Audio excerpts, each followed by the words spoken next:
সাফ নারী চ্যাম্পিয়নশিপে নিজেদের হ্যাট্রিক শিরোপা জয়ের লক্ষ্যে ভারতের বিপক্ষে মাঠে নামবে বাংলাদেশ। ভারতের গোয়ার পণ্ডিত জওহরলাল নেহরু স্টেডিয়ামে ম্যাচ শুরু বাংলাদেশ সময় সন্ধ্যা 7টায়। দীর্ঘদিনের ট্রফি খরা ঘোচানোর সুযোগ ভারতের সামনে, বিপরীতে ইতিহাস গড়ার হাতছানি বাংলার বাঘিনীদের সামনে।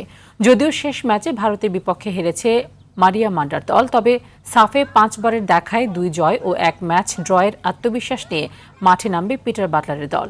যদিও ইনজুরির কারণে এই ম্যাচে অনিশ্চিত মনিকা চাকমা।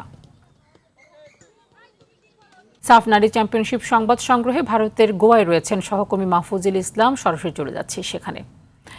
মাহফুজ, ফাইনালের আগে দুই দলের প্রস্তুতি কেমন দেখছেন এবং সেখানকার কন্ডিশন সম্পর্কে জানাবেন। এছাড়া জানাবেন যে দলের যে ইনজুরি সমস্যার কথা আমরা শুনছি সেটি দলের কোনো নেতিবাচক প্রভাব ফেলবে কিনা।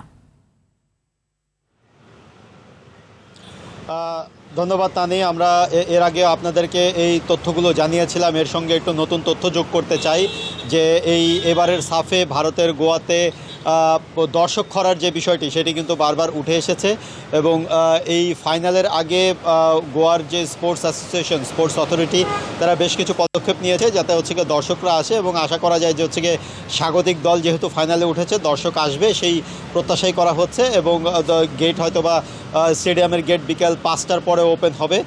সে সময় আমরা স্টেডিয়ামে প্রবেশ করতে পারবো, তখন বোঝা যাবে যে আসলে দর্শকদের উপস্থিতি কেমন। তার আগে একটু বলে রাখি, বাংলাদেশ দল খুব চার্মিং মুডে আছে। বাংলাদেশ দলের আসলে এই ম্যাচে হারানোর কিছু নেই, যেটি বলেছেন ভারতের কোচ ছেত্রী। তার বিপরীতে ভারত দলের কিন্তু বেশ চাপ আছে। তারা দীর্ঘদিন ধরে সাফের ট্রফি জিততে পারছে না। এশিয়ান কাপে তারা 16 গোল হজম করেছে, এক জাপানের কাছে 11 গোল হজম করেছে। সব কিছু মিলিয়ে ভারত দলটার মধ্যেও অনেক ধরনের একটা আপস অ্যান্ড ডাউন আছে। যদিও এখনকার যে ফুটবলাররা আছে তারা বেশ কিছু ফুটবলার দারুণ ফিট আছেন, তারা দুজন ফুটবলার ইউরোপেও খেলেন। তো সব কিছু মিলিয়েও কিন্তু বাংলাদেশের চেয়ে ভারত মানসিকভাবে এবং কন্ডিশনালি অনেকভাবে এগিয়ে থাকবে। কিন্তু তারপরেও বলা যায় যে খুব ভালো শুরু না করলেও বাংলাদেশ ফাইনাল খেলছে এবং সেখানে বাংলাদেশ দল এই ম্যাচে দুর্দান্ত গতিতে তাদের থার্ড টাইটেলটা জিততে চাইবে। তো আমরা পরবর্তীতে আরও তথ্য থাকলে তা আমি জানিয়ে দিতে পারবো। এই ছিল ভারতের গোয়া থেকে আমার কাছে সর্বশেষ। মাহফুজ, ধন্যবাদ।